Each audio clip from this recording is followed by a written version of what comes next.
നല്ല മഴക്കാലത്ത് മാത്രം കാണപ്പെടുന്ന അധികമാരും അറിയപ്പെടാത്ത ഒരു അടിപൊളി വെള്ളച്ചാട്ടത്തിലേക്ക് പോയാലോ. പറഞ്ഞു വരുന്നത് എൻ്റെ സ്വന്തം നാട്ടിലെ ആടൂർ വെള്ളച്ചാട്ടത്തെക്കുറിച്ചാണ്.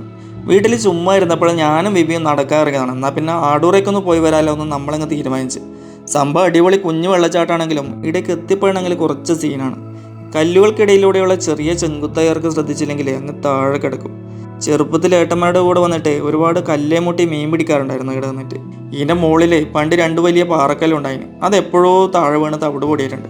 ഒരെണ്ണം കൂടി ആടെ വെക്കുന്നുണ്ട്. വരുന്നവർ എന്തായാലും സൂക്ഷിക്കുന്നത് നന്നായിരിക്കും. നല്ല കാടിൻ്റെ സൗന്ദര്യവും വെള്ളച്ചാട്ടത്തിൻ്റെ ശബ്ദവും വരുന്നവർക്ക് നല്ല വൈൽഡ് ഫീലിംഗ് കിട്ടും.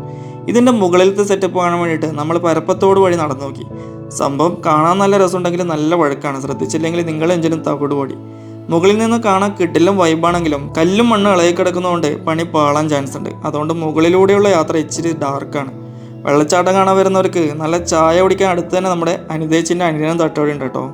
അപ്പോൾ സ്പോട്ട് മറക്കണ്ട ഗൈസ്. പൂവം കൂവേരി റോഡിൽ പൂവത്ത് നിന്ന് 1.5 കിലോമീറ്റർ സഞ്ചരിച്ചെത്തുന്ന പരപ്പത്തോട് ബസ് സ്റ്റോപ്പിൻ്റെ അടുത്താണ് നമ്മുടെ ആടൂർ വെള്ളച്ചാട്ടം.